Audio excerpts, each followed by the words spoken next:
Welcome, players, to the Triple Play Fantasy Basketball Show, a proud member of the Fantrax Podcast Network and the Fantrax HQ family.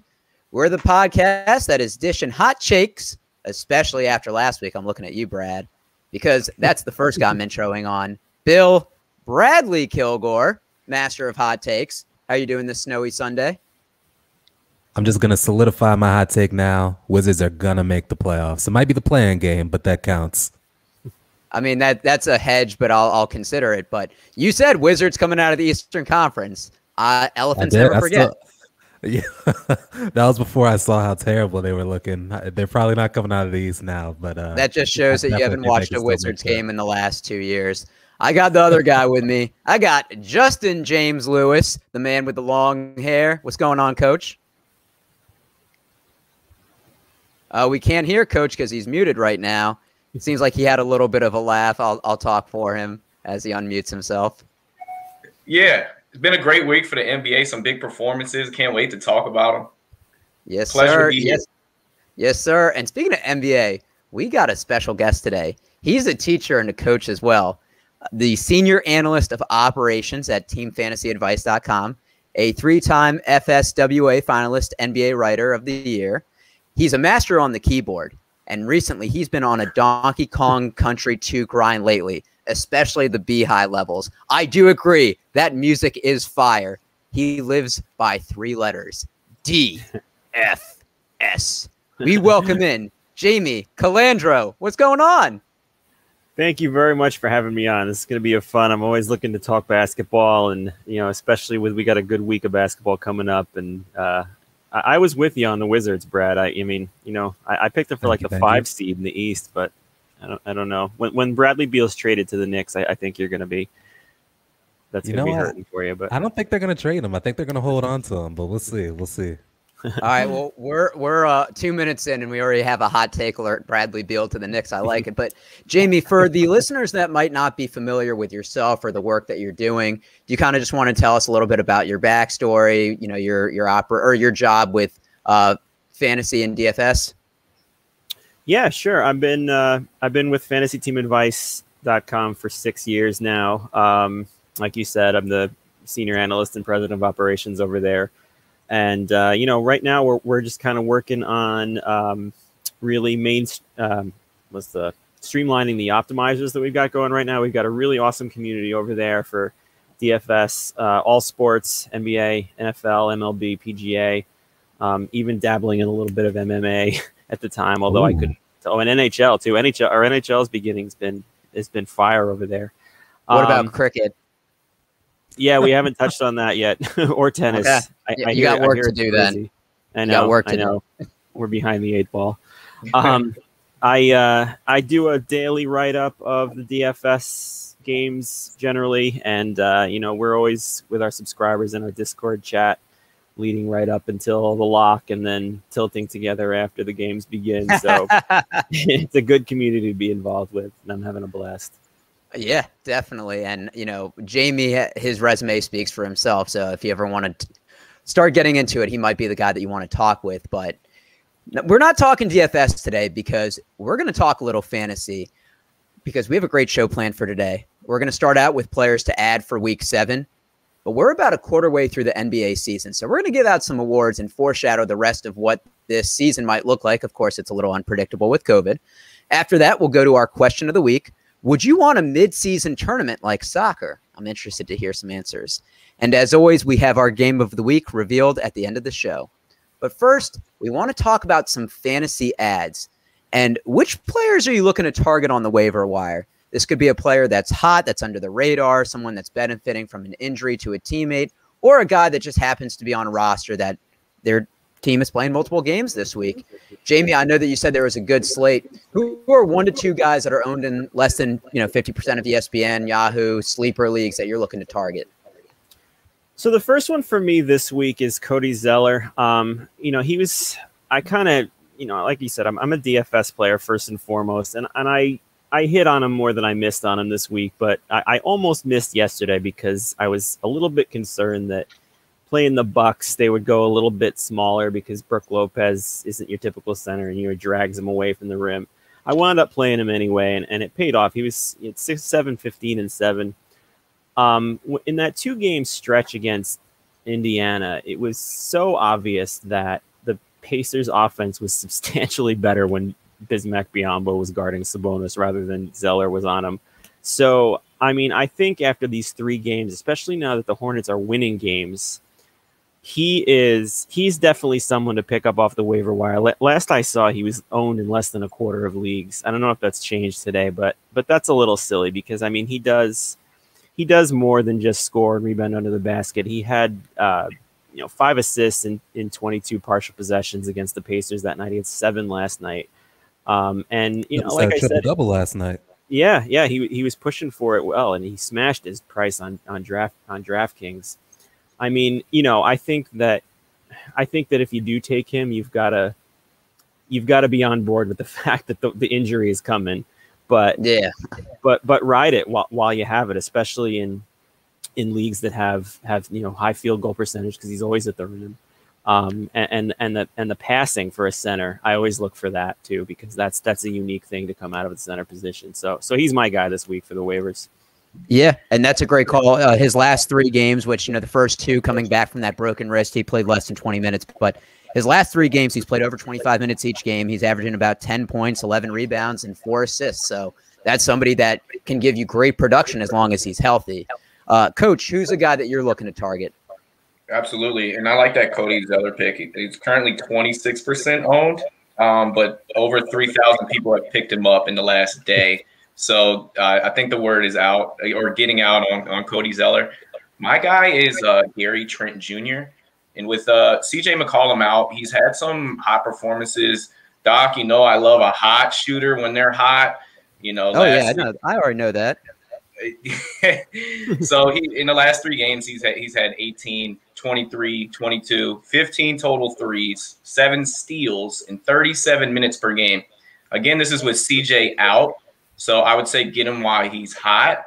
But he seems to have a pretty good chemistry there with Lillard, and he's not afraid to put it up. So he could maybe win you a 3-point category.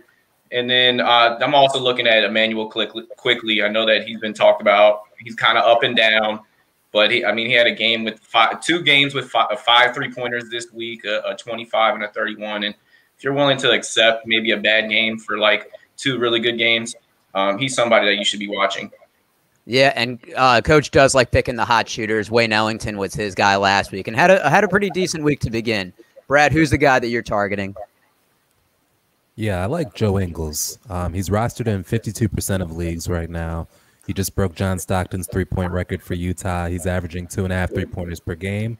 So if you're in a categories league, he's somebody who can really help you out on the 3-point side. He's a very efficient player.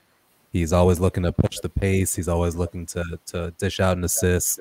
And he's over 25 minutes a game right now, so he's a nice source of points. And when he has a well-rounded game, he's good to get you anywhere from 10 to 20 points and, 4 rebounds and 4 assists to go with it. So I like him a lot. And then a second guy who I like a little less than Joe Ingles, a little bit of a homer pick, but Rui Hachimura. So he's just coming back from COVID right now. He looked pretty bad in his most recent game, which is to be expected. He's shaking off a lot of rust. But that Wizards team is still kind of finding their way. They're still figuring out what their rotations are going to be. And Rui's one of the players that's going to be getting consistent minutes for that team because they drafted him high and he performed really well last year. And I think they can space the floor with him as well. So he's a player I'd look to target. The Wizards are going to be in game 62, and Brad's going to say they're still finding their footing. They're still getting used to each other. For me, Cody Zeller was one of mine, and Jamie touched on it. That's a great pick that makes me feel a little bit better about my second guy. That's Jay Crowder, and he's benefited from Devin Booker being out. They've slid Mikal Bridges to the 2. Over his last 4 games, which Booker has been out, he's been playing over 30 minutes, all of them, besides Golden State, which was a blowout win. He's averaging about 17 points, 7 rebounds, 2 assists, and he's small forward and power forward eligible. So as long as Devin Booker is out, I think he's going to provide solid scoring, and he's a veteran, so I think he's going to get a decent amount of playing time. All great picks. Hopefully these people are available in your league, and you can get them and ride the streak.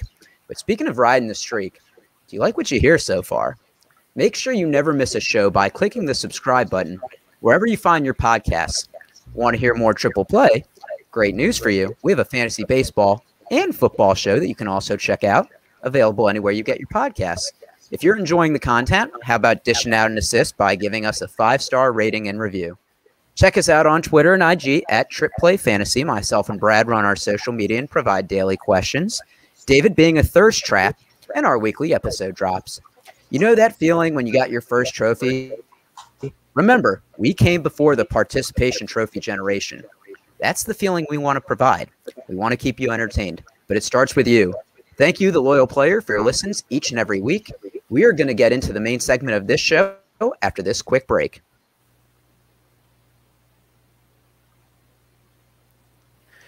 Before we begin our Fantasy Quarter Seasons Awards, Coach brought up a great idea for a weekly segment that I'd like to continue doing, and that is the impressive performance of the week. Which player balled out this past week was a DFS god and deserves a shout-out? Jamie, I know that there's a couple guys that probably made you some money, but who's one that you deserve that deserves an honorable mention? You're going to think I'm a Charlotte fan for all the takes I'm bringing out here now, but last night I was heavily on LaMelo Ball just because the Bucks like to play in transition so much, and that benefits him. He took a step backwards, so his price dropped a ton on the DFS sites.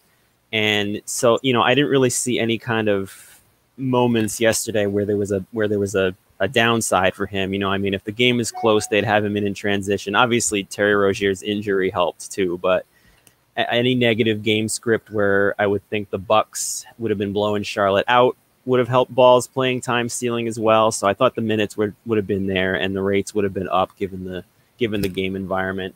And as it turned out, they wound up beating him. So it was a nice day because I had him with Giannis on the other side of the ball in that one. So some money was to be had. So Ball gets my performance of the week call this week.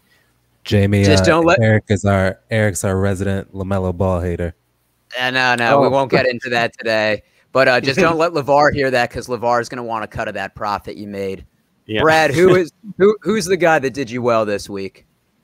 LeVar's been really quiet all year. I haven't heard a peep from him, man. But my impressive performance of the week is definitely going to be Joel Embiid. He's having an MVP caliber year. He's been in shape. He's finally getting spacing on the floor, so he's able to get consistent boards.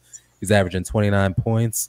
He averaged over 30 points a game this past week and over 10 boards. So he's somebody I think's been irreplaceable if you've had him. Yeah, hasn't been on social media as much either. Maybe focusing more on that basketball game. Coach, who's a guy that that has just been tearing it up this week that you're getting enjoying watching their highlights? They shout out Embiid. He does look in great shape, and he is playing the best basketball he's ever played. He does irritate me a little bit watching him play. And this is coming from a LeBron James fan who, he's known for his flops. But I think that Embiid is taking it to an entirely different level, being 7 foot, doing these Euro steps into people, wait on the ground for 5 minutes. So what's funny is my guy this week is LeBron James. The 46 spot in Cleveland. I just love these iconic LeBron James moments when someone pokes the bear or rattles him up, where he just goes into this just hibachi mode like Gil. He had 46, 8, 6, 2, 7 for 11 from downtown. He's shooting the best he has from the 3-point range. He's over a 40% clip, and he's shooting more threes than he's ever has in this season. At 36, he's the best player in the NBA, and to me, the top MVP candidate. He's the leader in the clubhouse, and so you got to shout out an epic performance like that. And it was a close game. Little home cooking, as they say, but I had to shout out my guy, LeBron James, for having a great game this week, and is playing great this whole season. All right, well, I'm taking this segment out in the future because we touched on two people I'm not a fan of, LaMelo Ball and LeBron. So note to self that this is going to be the last time we do this. For me, it's got to be Trae Young, 38-5 against the Clippers in a win, 28-14 against Brooklyn, where they lost in overtime but easily could have won that game. And then 41-5 against the Wiz. Just looking like that breakout star that we all hoped he would be. Even for a guy that looks like he has hair plugs, he has just been balling out this year. I just needed to say that. I love you, Trae Young. But Coach had talked about MVP, and we're going to talk about the quarter season awards. Doc, we have to talk about this. I'm sorry, and I don't want to do this. And this is a guy on your team, but what Damian Lillard did last night is going to go down as one of the greatest clips that we'll ever see. He had 2 threes with 9 seconds to go to win his team the game. 44, 9 assists, 5, 8 threes last night. But that last 3, the scramble, the ball's on the ground. He had to collect it, do a sidestep, step back on 7-foot Lauri Markkanen, and just splash it. He's the clutchest player in the NBA. So I'm sorry, but I had to shout out Damian Lillard. I thought you were going to do it, but you went Trae Young, your other boy. But that was just incredible. It was a toss-up. Both of them are my baby boys. So, I have to show. After the game, he said, I look up at the clock and I get real ambitious. I like that.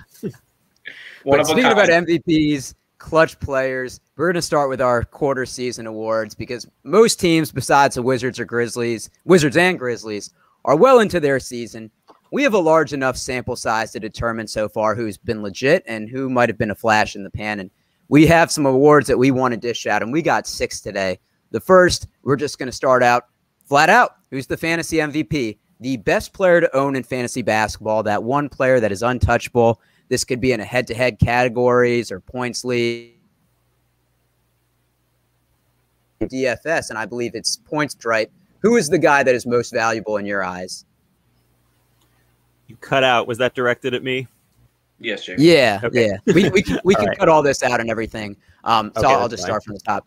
Jamie, okay. I know that you do a lot of DFS. So who's that one player that's untouchable in your eyes? I know DFS does points leagues, but who's someone that you just think is the MVP that's made you a lot of money?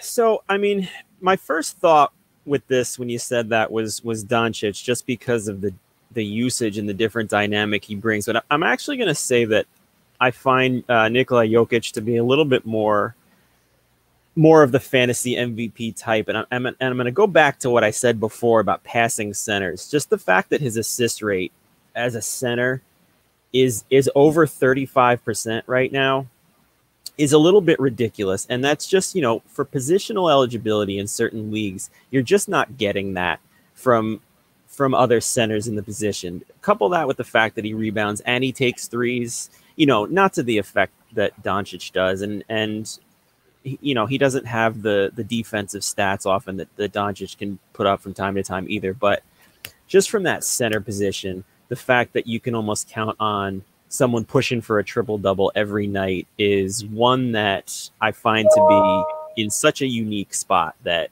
he's my guy. I picked first in a couple of leagues, and I picked Doncic over him, and I don't regret that. But I think Jokic is the guy right now for me.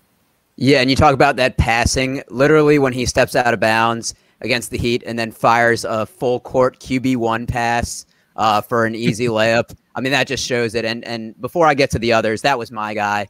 Jamie, you've taken a bunch of my guys, so maybe I won't have you on in the future. Or maybe I'll just start playing the guys you like. But Jokic, not LaMelo Ball, apparently, though. Yeah. 25.7 points per game, 11.7 rebounds, 8.7 assists. He's averaging close to 2 steals. And he has 19 straight double-doubles to begin the year. So somebody that is a double-double threat and maybe even triple-double most nights. I think if you have him in any league, you are certainly gushing at the value he's given you so far. Coach, who is your fantasy MVP? And if it's LeBron, I'm muting you. Well, LeBron was a steal since he was going in the second round. He was amazing. Don't foreshadow. He's not my fantasy MVP. He's my league MVP, as I mentioned. But I don't know. I got a feeling that this might be a consensus pick with Nikola Jokic. It's just incredible, one, to watch him play, but he's shooting 57% in addition to the statistics that we have already pointed out. I mean, he's good for basically maybe 1.5 threes, 2 steals a game. So he is all around. And to Jamie's point, the assist total for a big man makes your team so much more flexible. I actually had the 4th pick, and I chose him over Cat, although Cat was a higher projection. And I've just been so thankful every day. The reason why I picked him is because I like watching him play basketball more than I do Cat. I just like him. He's consistent. But I think Jamie mentioned the other guy that by the end of the season, we might be looking at him as MVP, and that's Luka. He hasn't had the greatest start this year. His threes are down. He's shooting 47%. He just hasn't seemed like he's completely, fully clicked. He's had some up and down games, but he is a certified lock for 1 and 2 in this MVP as far as fantasy basketball is concerned. That's true. true. With him too is we've seen he's overwhelming evidence this year that he's better with Porzingis on the court too. So, you know, I mean, and that's something you can't count on anymore either. As a Knicks fan, I'm loving that trade more every day. So that's an interesting one for him too. Yeah, and 27, 9 and 9. Why not playing your greatest basketball is just a great sign for going forward. Yeah, that's why you had Bradley Beal going to the Knicks, because you're a Knicks guy. That makes sense now. Brad, who is your fantasy MVP? You riding the Jokic train? Well, one thing about Jokic that I think is interesting is that whenever you have your offense flow through a center, it really takes your pace down. And Denver is 27th out of 30th in pace this year in the league, and that's not something I love trend-wise for, you know, future champions and their championship outlook going forward. I think they need to have a quicker pace than that, but Jokic does look great. But my fantasy MVP is going to be Brad Beal, man. He's been the most untouchable player for fantasy purposes this year, if you ask me. We're talking about a guy whose whole game is essentially garbage time points. Their offense, when Russ isn't on the floor, is give the ball to Brad and watch him work. And when Russ is on the floor, it gives Brad space to hit open threes, or Russ will collapse the defense and he kicks it out to Brad for him to decide what to do with it. So he leads the league in scoring right now, and I don't anticipate that changing, honestly. He's absolutely a keeper for me. And that's why we nickname you Brad Potter, because you love your wizard. You love you some Brad Beal. No surprises here. If any single guys or girls are listening to this podcast, find someone that loves you as much as Brad loves the Wizards. That's my takeaway from this segment. I actually hate it. We had talked about the love-hate relationship. Really? What's not to like? You sound like a politician flip-flopping. You didn't mention he averages 35 a game and leads the league, but yeah. Oh, I did. I said he leads the league. Okay, 35. Yeah. Wow. Casuals might not know that. Us NBA fans definitely do. Us Wizards fans is probably the biggest claim to fame we have in the last 5 years. But Coach had talked about a fantasy steal, which he thinks LeBron was. But who is someone that was taken later in drafts? I'm not talking second round, that has exceeded value, or an auction, someone who went way below market value. And Coach, I want to start with you. Who is someone that was a steal in your eyes? I don't think everyone was expecting Malcolm Brogdon to continue his play that he did in the bubble. And of course, the Bucks are just going to regret giving money to Eric Bledsoe over him for the rest of Giannis's career if he doesn't win a championship. But to go from 16.5 last year to 23 a game, and then he still gives you, 4 rebounds, 7 assists, 1.5 threes. He's led the league in steals before. He's an assist to turnover machine. He does not turn the ball over. He's very efficient. He's been a 50, 40, 90 player. He's consistent. He really is. He's durable. He doesn't miss games. So I think that he probably went like a round and a half, 2 rounds ahead, behind where he should have been slated at. You are right. I definitely loafed. I didn't think he would have the year that he did. Jamie, in DFS, you need a lot of steals. You need players that are undervalued. But in season long, who is someone that went under the radar that maybe you were able to snag or that you noticed went way below where they should have? Well, I don't know if he went below where he should have at the time, but he's become a steal. And I got a little bit of an anecdote for you here. My principal at the school that I teach at his name is Dan Clifford, brother of Steve Clifford, Orlando head coach. Wow. So I get information. Yeah, I get some Orlando information before others do when we have the time to connect during the day sometimes. And I knew that Point Aaron Gordon was coming before the field knew it was coming. And I profited a bit off of that actually. But, just the fact that, and, I got to take my lumps on this too, because I publicly made the call that he was going to triple double the other night when he didn't even single double. And I forced a lot of our subscribers to play him along with me. So that was a fun one. But, in that game, he still had the same amount of potential assists that he was in the games that he was succeeding in. And all of those games leading up to that was done an incredibly poor shooting. The game before that, he had 20 potential assists in that game. So Steve Clifford has said he's comfortable keeping the ball in his hands, especially with Fultz out for the year. So I think that if you got him in the 7th, 8th, 9th round where he was going in drafts this year, it's going to prove to be very lucrative for you at the year's end because, he's going to have his lumps like he had the other night because he can't shoot that well.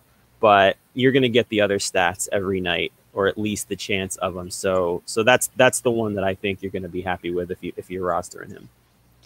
Insider Jamie Calandro knew that Aaron Point God Gordon was going to be handling the ball before the mainstream public. Note to self. I could have broken things in the past on Twitter too, and I can't do it because it's really not fair to him to be saying that stuff. But yeah, I could have broken stuff. I knew Kemba Walker was going to Boston before everybody else did because Clifford coached Charlotte before that. All right. Well, Jamie, I'm going to have to slide in your DMs a lot more then. Yeah. Brad, who is your fantasy steal? So to me, it's going to be Jaylen Brown. I was high on him coming out, but I didn't think he'd be this. I didn't think he'd be averaging 27, 5, and 4 really at any stage in his career.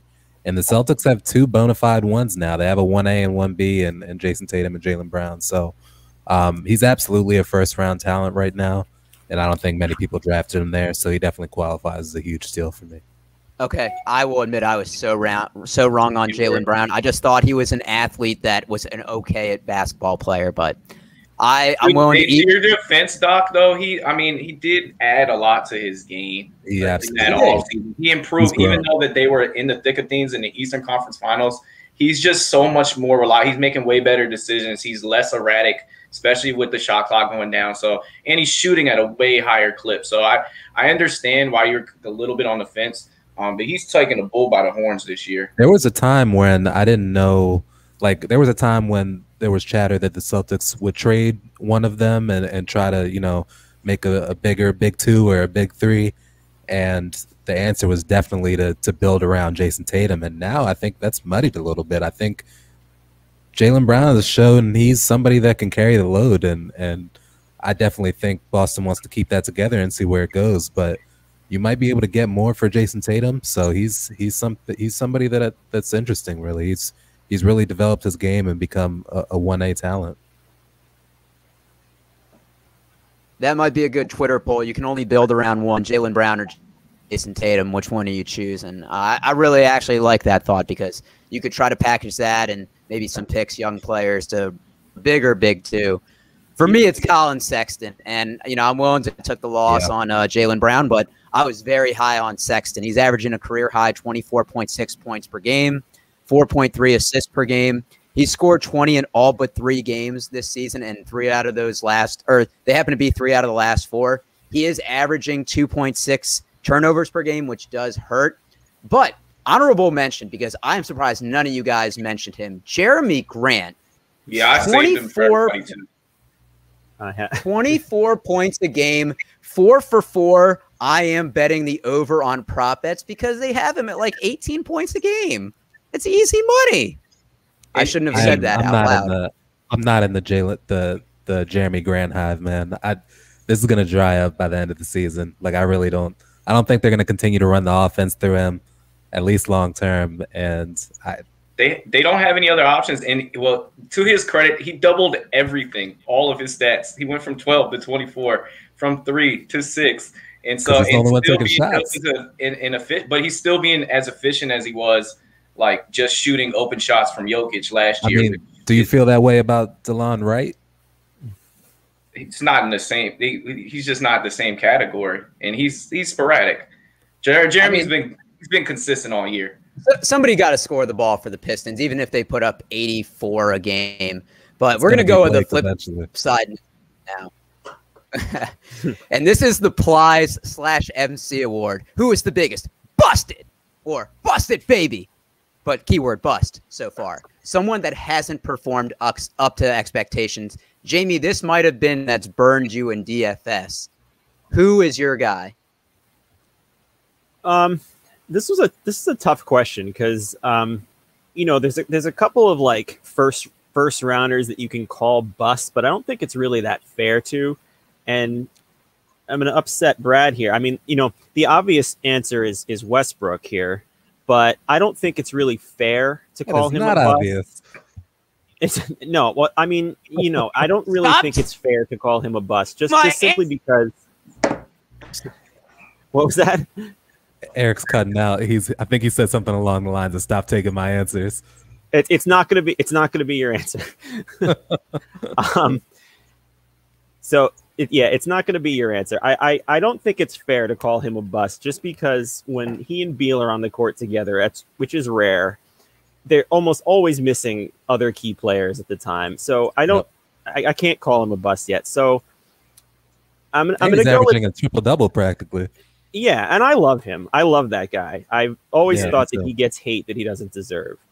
I'm going to go with Pascal Siakam for this question, just because when you compare him to other early picks like Westbrook and even Towns, you know, that's the same thing. Like you can't fault the guy for being hurt or for getting COVID, but like Toronto has been almost not affected at all by injuries and by COVID, and every single one of Siakam's numbers is down across the board. His field goal percentage is down. His rebound rate is down. His usage rate is down. You know, even his defensive rating on the other side of the floor is down. I mean, I really don't understand why it is. You can look at, you know, Boucher's emergence as a little bit of a culprit, but they don't really do the same thing. He shouldn't be taking from Siakam's production. Siakam's had a couple of good games recently, but they've had injuries as well. So he is the one that kind of is puzzlingly not as good to me this year as he should be. I think that's awesome that you pointed out because I kind of saw that too. But I think it's a little bit of like unlucky. I know he's been in like foul trouble. He got like suspended for like one game for probably how he acted after fouling out, and so it's been weird because I own him in my league too, and I was expecting him to take another jump as he's made a jump every single year of his professional career so far. But he has been disappointing here at the beginning of the year. Coach, is that your pick, Pascal Siakam?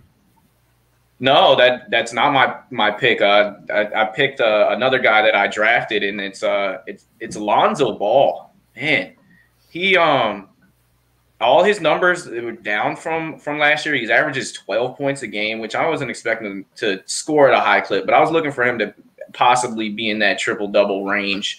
And he's played so bad. He shoots 40% from the field, which kills you field goal percentage-wise. And he's been now in trade rumors, him and JJ Redick. But it's so funny because I actually hit him with the C, D, and P. The coach did not play this week, and they were playing the Bucks, who, you know, they have good defensive guards.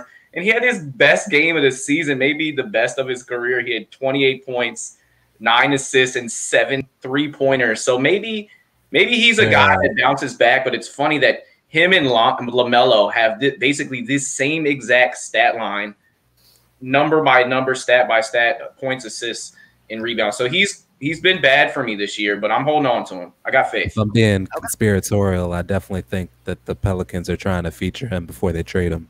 Yeah, that's why he had such a good game. That's how you build up their trade value. You don't get trade value sitting on the bench. Brad, I'm going to talk on mine because it's Westbrook. I'll give you a chance to defend him and then give me yours. On his counting stats, 19 points a game, 9.3 rebounds, 9.6 assists. That's not bad. But he's essentially playing every 2/3 or 2 out of 3 games. He's played 10 out of 15 games for the season, and it was 7 out of 11 prior to COVID. So you basically, those stats then are 12.5 points per game, 6.1 rebounds, and 6.3 assists. He is averaging 5 turnovers a game. That is awful. That is awful. That is awful. Did I mention that's awful? He's shooting a career low 38.1 field goal percentage and 65.5% from the line. Now, the Wizards are going to have a lot of games due to make up with COVID, and we knew going into the season that he was going to sit out some of the back-to-backs or for load maintenance. or load management, whatever you want to call it. But for somebody that was taken in the first or second round, I know that he had that triple-double upside that on the surface, it looks like he's doing well. But if you watch his game, he is not the same Westbrook this year. Go ahead, Brad. No, I don't think you said anything crazy. I think he's definitely taken a step back in terms of efficiency, which was never his forte. He's still explosive. He's still doing everything that we know Westbrook to do. The free throws, that percentage is down, which kind of worries me. I don't know what's going on with his free throws. It's kind of always been a problem for him, but he's having his worst year yet with that. The shot selection isn't great. That's always been a problem for him, and it's a little worse now. But at the end of the day, he's having his worst season he's had in a long time, and in doing that, he's averaging a triple-double, and he's literally the only person that Brad Beal can pass to, or take a little break. Like the Wizards have no recourse for any chance to win. What's that? Max contract offer Bertans isn't doing anything. So that was my biggest bust. So when I think about a bust, I think the Wizards, and he's a guy who just signed an $80 million deal that he earned. He did earn that. Like, that wasn't a gift. And he's finished in the top 6 in 3 points made in the last 2 years. But this year, he hasn't been the same at all. He's had COVID. He had injuries. He's on a minutes restriction. He's not playing defense. He's not rebounding. And most importantly, he's not even hitting threes anywhere close to the normal clip that we've seen from him. So I'm regretting trading coach for him in our league. But I said it before, like I'm not throwing in the towel yet. I think you have to trust that guys are going to revert to their mean. And that includes Westbrook, and that includes Bertans for me. Once again, all the single people listening, find someone that loves you and will stick through the thick and thin like Brad does with the Wizards. That's the type of people you want in your life. No, it's a great pick. The Wizards overall have been disappointing as an organization and team this season, and a lot of that reflects on player performances. We have 3 left here. With having all that said, they're only 2.5 games out of the playing game, which is absurd. They got the worst record in the league. Yeah, I guess looking on the optimistic side. The next one, we got the Curt Flood Award. And for you millennials, make sure you look up that guy because he is the godfather of free agency. Who is the best free agent pickup so far this season? Someone that has changed the free agency game, made other owners jealous that he is not on their roster. Jamie, who is someone that you snagged up and are reaping in the benefits, or maybe you didn't and wish you did? Quickly, I finally get to talk about a Nick on your show. Only 38 minutes in, right? Yeah, like checking my watch. He's playing right now on my TV. I just hit a 3. Yeah, no, it's I can't believe they finally got one right. Trading up in the draft for him. But yeah, he is showing to be that kind of dynamic player that can take over a game for them. I mean, you can tell when you watch that he's a rookie for the shots that he takes. He thinks he's Steph Curry and Trae Young sometimes shooting from 38 feet, but he's listening. He's saying all the right things. He's starting to put up counting stats in addition to his scoring. He's not afraid to take those shots. And, the thing that I say in DFS is if you want a floor for your cash games in DFS, you want minutes and you want shots. And he's not afraid to chuck. So, I mean, I know some people, because I still have a lot of friends at home in New York that, I do home league drafts with them, and their homer pick so quickly was drafted in a lot of those things. But in the typical ones that I would do, he wasn't drafted, and he was someone that was kind of picked up in week 2 or 3 of the season, and he's definitely been producing. And I'm getting trade offers for him on my team, and I haven't found the right one yet. I have a side anecdote on Quickly. He's from the Baltimore area, where we're all from, and my buddy Josh Sersky, he's the head coach of Parkville High School, a local high school here. He was training Emmanuel Quickly this entire summer with his elite basketball academy, and I mean, this guy works so hard. I mean, like 3 a days, and all he does is want to hoop. So I saw the upside, and I know that Knicks fans were like cringing a little bit that we picked a guy that's probably slated for maybe top 2nd round. But I really thought that this was a really good pick, and he looks like he's going to be a solid professional for his career.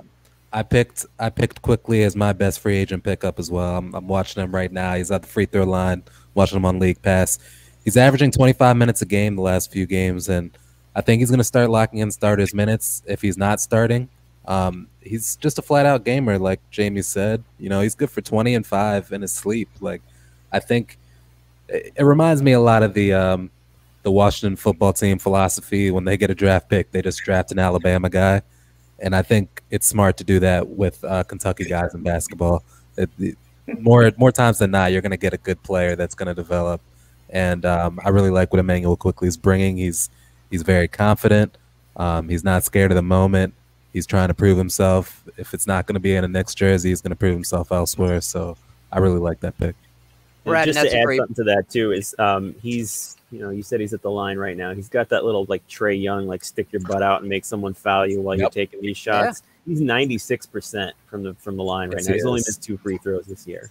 All right, well, so, I'm putting in a trade offer, Jamie. You sold me on that right there, and I think that's a great point that Brad makes. Is, you know, the Knicks don't really have a solidified starting point guard. They have a log jam at the forward position, but basically their point guards right now are Alfred Payton, Quickly, and Austin Rivers, and 2 out of the 3 of them have played on multiple NBA teams and are kind of journeymen. So that could open up the door for Quickly to lock in that starting position for the foreseeable future. Coach, who is the free agency pickup of the year in your eyes? So there's nobody that's like, I feel like that would win you your league based on what you got on the waiver, but you got some guys that could start certified in. I think DeAndre Hunter really ran away with this job. Great pick. When Gallo, now, isn't he? What's that? Isn't he hurt now? He just got like wear and tear or something like that. With the knee. He has a slight knee injury. I think it's only short term, but he's been a model of consistency this entire year. And when you bring in Bogdanovich, you bring in Gallo, and you just have so many parts going around. It's hard to find minutes. But he took his field goal percentage from 41 all the way up to 51, and his coaching staff and his teammates have raved about his ability to finish. Not to mention he rebounds the ball well. He defends well. He hits the 3. So I know that's not a fantasy thing, but I just really like that player. I did want to sprinkle in. I thought like Chris Boucher is the other guy where it's like he might win you a category. Like he's averaging 2 blocks a game. He's shooting 53, and so maybe that's my buy low pick. Yeah, exactly. Yeah, don't give it away too much. For me, it's Larry Nance. And Kevin Love in preseason had a right calf strain that I don't think fully recovered, and second game of the season re-injures it. So, of course, me, having my phone on me 24/7, picks up Larry Nance Jr., power forward and center eligible.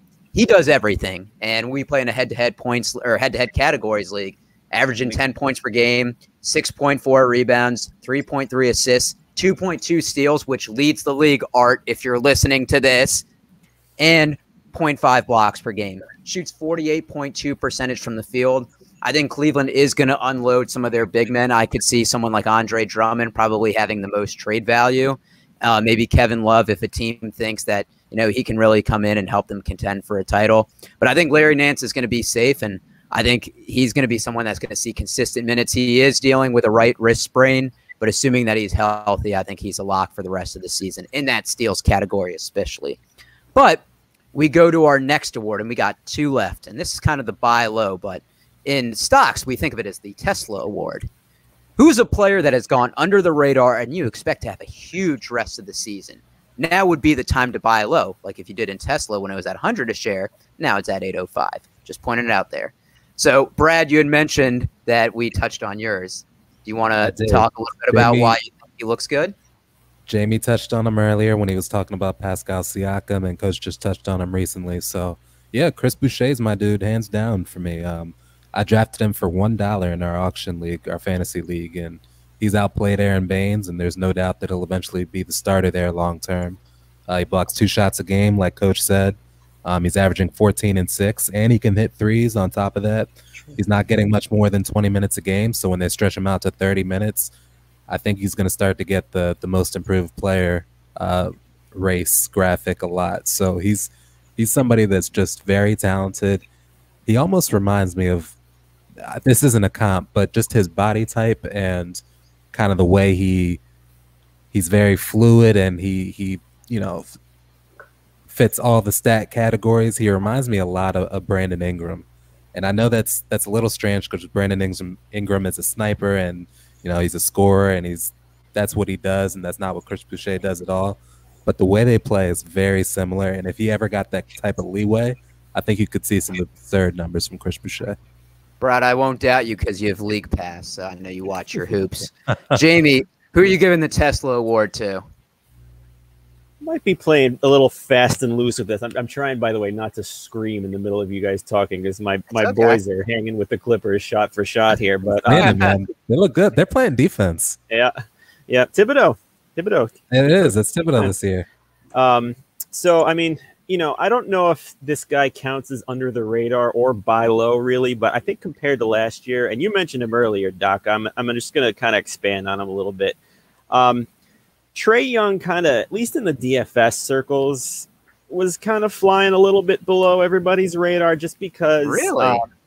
It was more because Clint Capella was hurting him. And, he was getting all those shiny stat lines with his 27-27 against Detroit or whatever that was. And Trae Young just wasn't carrying the ownership.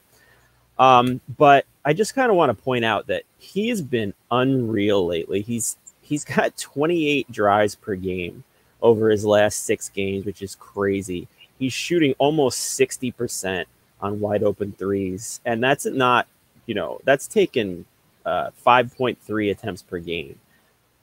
His potential assists are way up. That's a massive increase on those threes over the first games where Capella was kind of stifling his production. I think Atlanta now is realizing, we're still getting good games from Capella, but they're kind of reverting back to the offense that they were last year, where the entire thing runs through Trae. So, I mean, I think if you're in a position where your league mates are a little bit slow to catch up to that, it's worth trying to acquire him because you might be able to do it for 95 cents on the dollar rather than the full value that he's worth. So like I said, I mean, it's not the best, buy low sneaky play, but to me, it's compared to what he does, it kind of fits a little bit. No, and it's interesting because Trae Young started out the year really well. I think he had like a 36-13 game in opening night. And then Steve Nash made the comments that that's not how you play basketball with how Atlanta was using Trae Young and having their offense work. And John Collins came out and said, hey, this offense isn't solely reliant on Trae Young. And you saw his stats suffer for that week after. And you have to think that maybe the mental aspect got into it. And then I think he kind of shrugged it off, realized that he did what he does best. And now we're seeing, Atlanta is leading the division. And, they're a team that they're not going to play a lot of defense. They're going to be in shootouts, and that's their bread and butter. So I love that pick. Coach, who are you giving? Before we go forward, I'm curious what Jamie thinks about Obi Toppin when we're talking about buy low. It's another good guy. Yeah, I mean, the confusing thing is he's definitely it's funny because, he was the one with all the glitter in the draft, and then they drafted quickly, and now it's kind of flipped that he's the darling of Knicks fans. But I mean, Toppin, you can tell it's almost the same thing. I mean, you can tell he plays with that kind of fire that all these Knicks players are kind of instilling in himself. His minutes are starting to trend up too, which is good. Noel being out in this game is definitely going to help his minutes ceiling. But I loved that pick when they got him. I wanted Halliburton in the draft at pick 8, and it's tough to watch how well he's doing too. But he almost had a triple-double last night too. Yeah, and they can't take him off the floor anymore. No. But yeah, I'm happy with Toppin's progression as well, and I'm kind of watching him as shoot free throws as I'm saying this to you. Yeah, that's why I brought it up. Yeah. I mean, Jamie's good at multitasking. Yeah, you'd be surprised. If it winds up that he's got to go in any kind of trade that they make, so be it. I'm not gonna. Because like you said before, they're stacked at forwards. It's tough to fit them all in. But if he stays, I'm happy with that too, because I think they got a gem in that too. Look at the foul quickly just drew. Oh my God! I know he's tough, man. Yeah, and Obi Toppin going to the 8th pick. We all did a pretend mock, and I don't think anyone had Obi falling that far. So maybe, you know, not the player that you wanted, but someone that you thought wouldn't even be on the board. Coach, who's your Tesla pick?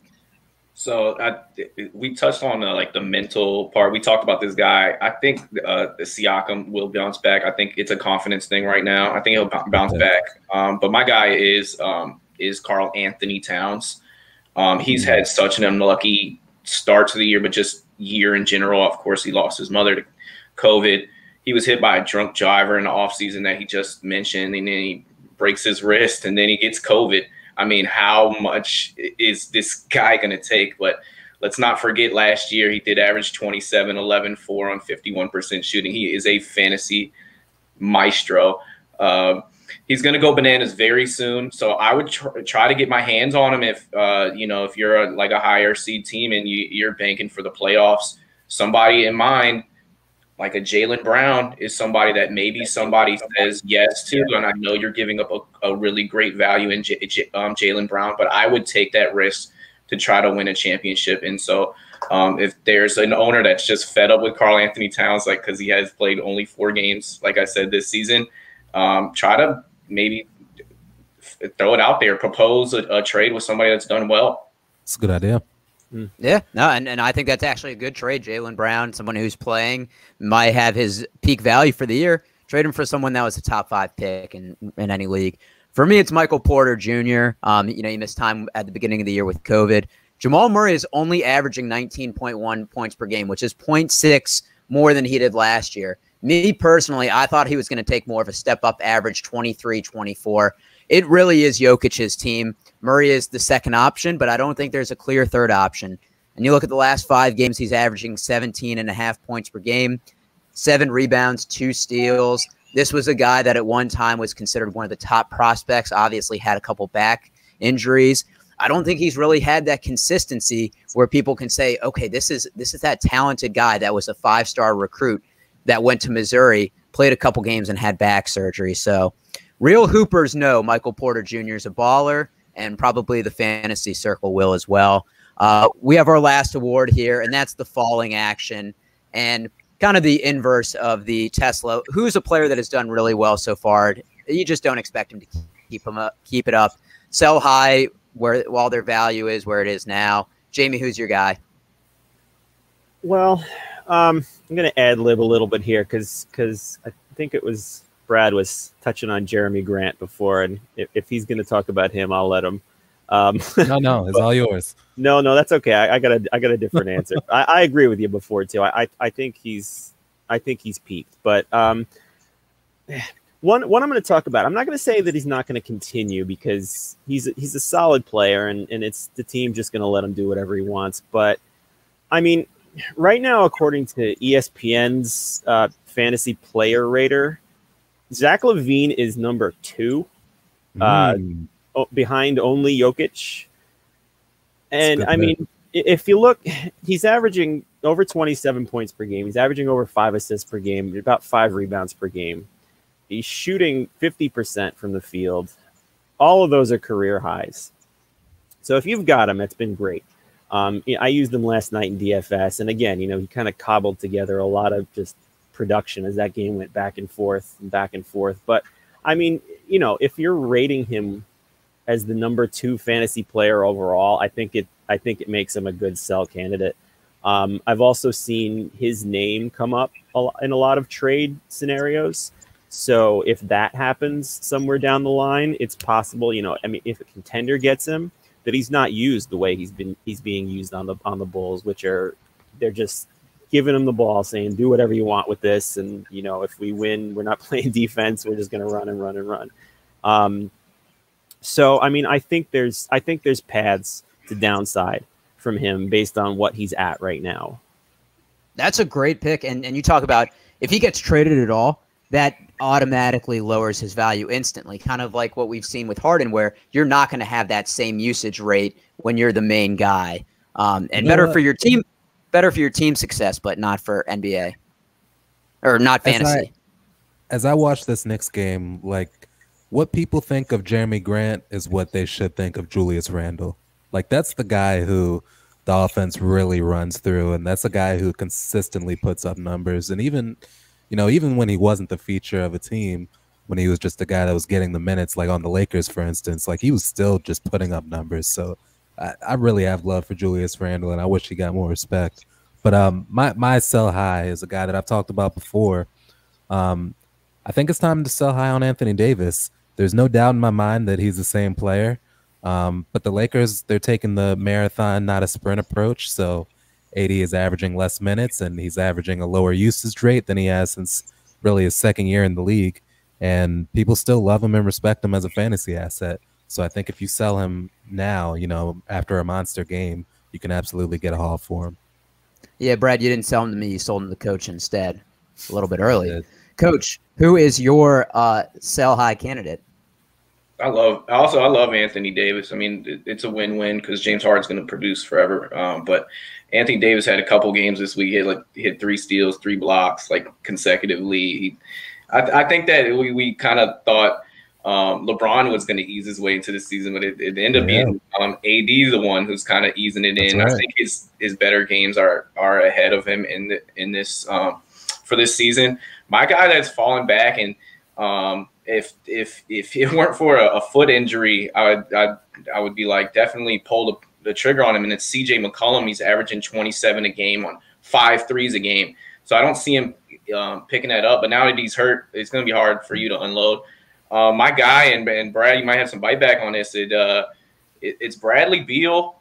We have a small sample size. He's averaging 35 a game. You could maybe steal one of these top 5 guys, maybe even pull the trigger for like a cat or something. Not like he's a bad player at all. I just think that with the small sample size window, with him having a 60-point game, another 40-point game, I just don't see him keeping up 35 a clip. Like I see it going down to more like a 31. So this is a interesting time for fantasy owners to really take a look at these trades that could either make you fall on your face come playoff times or really win you leagues. So those are my two guard. Yeah, Coach, and that's actually mine. I feel like besides Larry Nance and Michael Porter, that all of mine were taken. So great minds think alike. Bradley Beal has scored 31 in 6 consecutive outings before Friday's game against the Hawks. But you look at his rebound and assists have gone down this year, even if it's by a slight bit, while that scoring has gone up. If he is traded, which I think he's probably the biggest name left on the market, you're going to see that ring go way down. And as mentioned, Wizards missed 2 weeks with COVID. They're going to have to make up those games. And I don't think Bradley Beal is going to play all of them. I think you could see the Westbrook where he's sitting out maybe every other game. He's not going to finish the year averaging 34.7 points per game. I would love if he did. I just don't see it happening. Coach, what were you going to say? I woke up in the middle of the night this week. We talked about Bradley Beal trade suitors, and I feel like, I cracked the code. He's gonna go. He's gonna go to Atlanta for John Collins and some young guys, and they have all the young guys galore. They're in a win now, possibly. If that trade happens, I see his numbers going down a little bit, but John Collins would be super benefit from that. His numbers would skyrocket. He's already a solid guy. I know you would like that, but you get Hunter, you get Herter, you get a couple picks perhaps, and maybe they don't let go of Herter. You still got a chance to get like 3 bona fide young guys. And John Collins, who the Wizards would sign on the dotted line today to max him out. I've said it before. I hate the baseball style, like the baseball GM style of team management, where, you know, if you have a bad season, it's dump everything and go, you know, get as many picks as you can. Like, I think there are a lot of teams that would kill to have an all-pro / MVP player in Russell Westbrook and an all-star caliber player in Brad Beal. And putting that together is, you know, you're 2/3 of the way to a big 3. So I don't think, you know, this single bad season should mean you should, you know, throw everything away and trade Brad Beal for everything you can get. I think you should try to build around them. I'm going to say this for the 3rd time. You single people, find someone that loves you as much as Brad loves the Wizards. Brad obviously hasn't paid attention to the last 4 years where the Wizards get in a playoff game or play-in game. Oh, they made the playoffs. They're just a couple rounds away from making it to the championship. Dude, a 5 seed just made a championship. Yeah, like, you just have to get into the dance. Doc, would you do the trade? I would turn into the eggplant emoji if the Wizards did that trade. If they got John Collins, a Herter, a couple of young picks. Oh yeah, I'm turning into a human eggplant emoji. Jamie, would you do the trade? No, I would not. No, go ahead. I'm as big a Brad Beal truther as he is. Okay. All right. Well, maybe it's people that watch Knicks game. Maybe it's people that watch Knicks games while doing pods. There's just something they like about Bradley Beal. But great discussion, gentlemen. Glad that we gave these players some more hardware to add to their trophy and mantelpieces. We are going to transition to our next segment, the question of the week, sponsored by Shady Rays. And fellas, we're all on social media. Maybe some old picks that are wrong, and we have to deal with the haters. And how do you block them out? With Shady Rays, of course. Well, in addition to blocking out haters, they're good for protecting your eyes when you go hiking, or when you're throwing the football, or when you're throwing eggs at Brad's house after his bad takes. But you're also going to do good for the community, because when you order a pair of Shady Rays, they're going to donate 10 meals to Feeding America. Now, we've been talking about this for a while, and they donated 13 million when we first said. It's probably at like 15 or 16 now, maybe like 200 million, because everybody is using code TRIPLEPLAY to get 25% off their order. This excludes the RX series, but just do yourself a favor, get some sunglasses, be proactive. But our question of the week is, would you want a mid-season tournament like soccer in the NBA? Jamie, you're the guest, so we're going to start with you. This is such a cool question. I think so. I think it's a good idea for a couple of reasons that, especially right now during COVID, where the league is losing money. I think something like that is a good way to drag in the casual fan. The early part of the season is not what the casual fan watches. So allowing the NBA to kind of compete for viewers during NFL season is an interesting thing. The tricky part though is like, why would the players do it? This is the load management era, so I can't imagine the players would be on board with something like this. I did read something. I don't know if you guys saw this, but I read something where like they were discussing, making the prize for winning this tournament like more first round draft picks or whatever. Yep. So yeah. A couple of problems with that I have is just adding picks doesn't automatically mean you add more good players to the draft pool, and also you're asking the older players to work their tail off in the middle of the season so their team can draft their replacements. What's the incentive for them to do that? So as a basketball fan that wants to see as much basketball as possible, you would never hear me complain about it, but I don't see it happening. I don't see it working. Yeah, and that's very interesting, Jamie. You bring up the predecessor, kind of working hard to get their replacements, and why would anyone want to do that? So I think that's an interesting angle I didn't even think of. Brad is the person that thought of the question. I'm interested to hear your response. I had a similar take to Jamie's. I think from a financial perspective, it definitely makes sense for the league to do it. I think they could sell television rights for it. There's just a multitude of ways to bring in money from having a mid-season tournament. As far as the incentive, maybe you add cap space for winning the tournament. Maybe you get bonuses for the players for winning the tournament. I agree that you need some sort of incentive to make a LeBron James get excited and wake up to play a mid-season tournament when he's trying to hang NBA Finals banners, not mid-season tournament banners. So I agree that the incentive part is tough, but I think it definitely makes sense for the league to want to do it. And the more money the league makes, that means the more money the players make. It's a 50-50 split. So I think if it makes sense for them to do it financially, it'll probably get done. Cap space is interesting. I never thought of that. Yeah, no, that is a good take. My ears perked up when you said that as well. You can't tell they're covered by the mics. Coach, what are your thoughts? All right, so I might be having my first get off my lawn moment here. Boomer! So I'm a first-time homeowner. I live on the corner of a block, and I just don't understand. Just use the sidewalk, walk around, take the 10 extra steps. I never thought that I would be that guy because I used to cut through yards myself in high school. But you're old.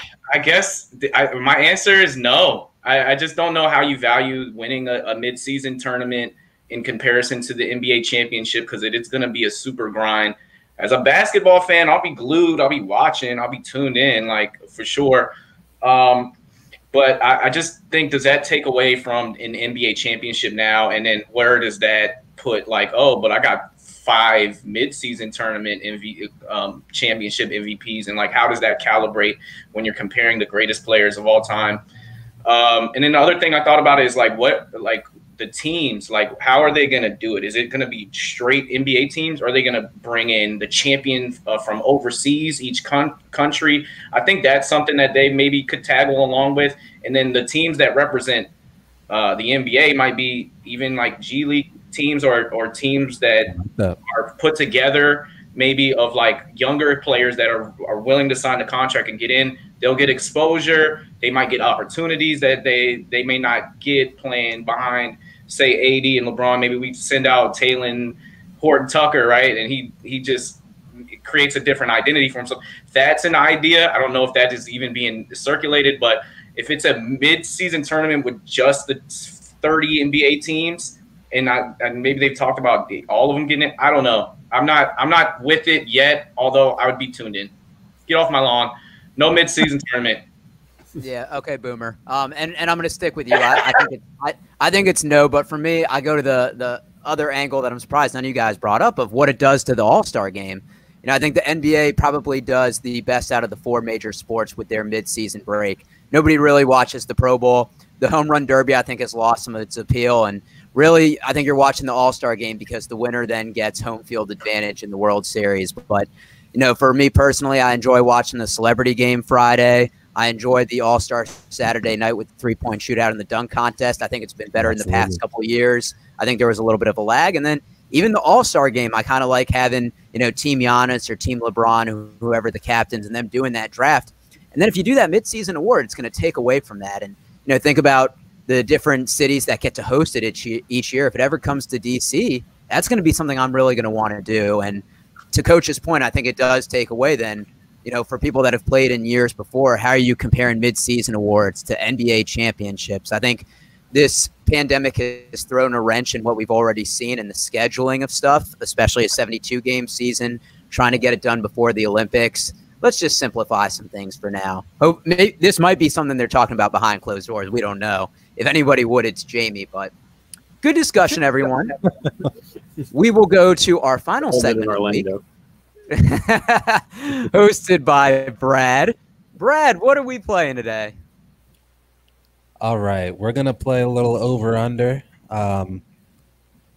Basically, I'm going to name 5 different players. And you're going to guess how many All-Star game selections they had.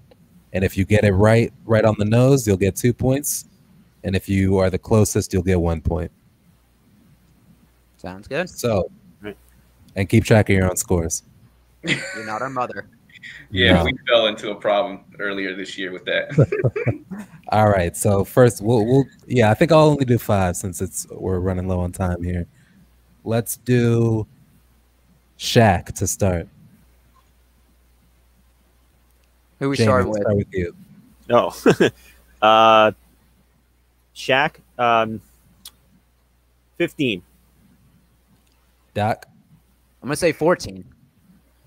Coach, I was going to say 15, too. I'm going to go 15.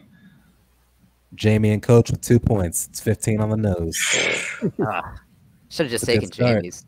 Doc get Yeah. 1. It's close. Nah, I get 0. He gets zero since you guys got it. All I right, let's probably go to get the greatest winner of all time, Bill Russell. Coach, you go first. I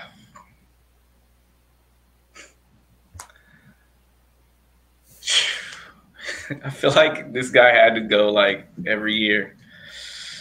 That's what I'm thinking. Sorry, I'll go with 12.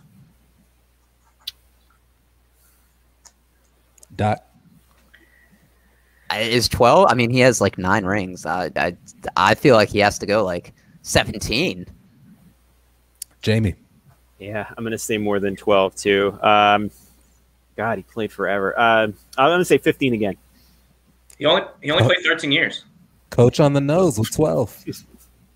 I guess it's not 15. Oh man, yeah. Good point for Coach. All right, let's go to the man who just got his 3-point record broke by Joe Ingles, John Stockton. Is that right? Yeah. Who we start with? I'm gonna go 11. Jamie. 12. You Coach. want to up in me, Jamie? What's up? Yeah. Wait, Doc, what'd you go with? 11? Yeah, 11 seems like a white John Stockton number. I think 12 is his actual number. I know. I'm gonna go with dang, I hate to do this again. So I'll just go 13 just because I don't want to take Jamie's answer again. That's going to be 1 point for Doc and Jamie. It was actually 10. Oh well, he gets it. He was supposed to. Yeah, Doc said 11. Okay, we're gonna do Price is Right rules. All right, we'll go that 10. All right, so we'll go with Doc. It's all right. I'm not gonna win anyway. I got 1. All right, let's go with my guy Tracy McGrady. Jamie, you're up first. The greatest Nick ever. Wait, yeah. I thought that was Rasheed Wallace. Yeah, right. You know what's depressing about him, real quick? He's my age. T-Mac or Rasheed? No, McGrady. I don't know how old Rasheed is. Hopefully, you'll get to the DFS Hall of Fame. Yeah. Well, I mean, there's so many injuries. I'm gonna say 8. Coach. Shout out J.R. Giddens, former teammate, New York Knicks. We just had Giddens on the pod. So he played with him on the Knicks. I'm gonna go 7 with T-Mac because of the injuries and because of Toronto. All right, so I was gonna say 7, but the only way I can beat or tie Coach is if I change, so I'm going 6. You should have said 7. Coach gets those 2. Yeah, but I wouldn't be able to beat him. I had to go with something different. All right, let's go with Kareem. Coach, you're going to be up first. I think Kareem has more than anyone. I think that he's got. That's not a number. Yeah, I know. That's true. I'm thinking between 18 and 19, honestly. I'm going to go with 18. Jamie? I'll take 18, 19 was the first 2 numbers I thought of too, so I'll take the other one, 19. Can I do 18 and a half to split it? I'm going to go with 19 also. 19 will get you 2 points. So Jamie and Doc with 2. He got 19, most ever, like Coach said. Yeah, boy. But I believe Coach is the winner, right? 6. I got 4. Do we have one more? You got That one was more? our 5th. Oh, okay, that's our 5th, and Coach is definitely the winner. All right, Coach. 15 seconds of FaceTime. Go ahead. The floor is yours. All right. Well, I just want to reiterate what a pleasure it's been to be on the pod with you guys, getting amazing guests, just knocking out the park with content on all 3 platforms, whether that's our fantasy football pod. We just had Matt Berry on, our baseball pod. It has had more guest appearances than any show. It seems like everything's clicking. It helps when we have great guests like Jamie. We do appreciate you bringing some of that fantasy perspective here. But I'd be remiss if I didn't give a little Kobe shout out. I do this every time that I win, but a year since his tragic passing and him getting inducted into the Hall come sometime. I mean, I think in the next couple months, Kobe Bryant, 60 points in 3 quarters, not playing the 4th quarter. I mean, I think he set the tone on that, and in a blowout, he just kind of accepted that, hey, I'm going to have this 60. But I think he dropped like 27 to 30 in that 81. So we might have been looking at a career high that would have been mid-80s if they would have let him play that 4th quarter. But shout out Kobe Bryant. Mamba mentality, wins all the time. And that's all I have to say. Thanks again. Yeah, RIP to a great legend. And Jamie, I really want to thank you coming on. Before we sign you out, is there anything that you're working on that you want to tell the listeners or where they can find you? Yeah, just follow me on Twitter at JAC3600. I try and stay active the entire time, whether it's talking fantasy or video games or music and movies, whatever, just have some fun with the community. It's a really fantasy sports community, I think, is the best one out there. And just to you guys, I really appreciate you having me on. I had a blast the last hour. And, anytime you want to collaborate again, I'm up for it. Yeah, we would certainly love to have you back. He did mention follow him on Twitter at JAC3600. Jamie, also a good music soundtrack, Mega Man X for Super Nintendo, if you're looking at another thing to the queue. We will be back next week talking, of course, some fantasy, but also some real life. There's never a shortage of drama in the NBA. Until then, make sure you stay tuned for our interview with J.R. Giddens, as well as some of the other shows we have going on. Stay safe. Happy Valentine's Day upcoming, and everyone wear a mask.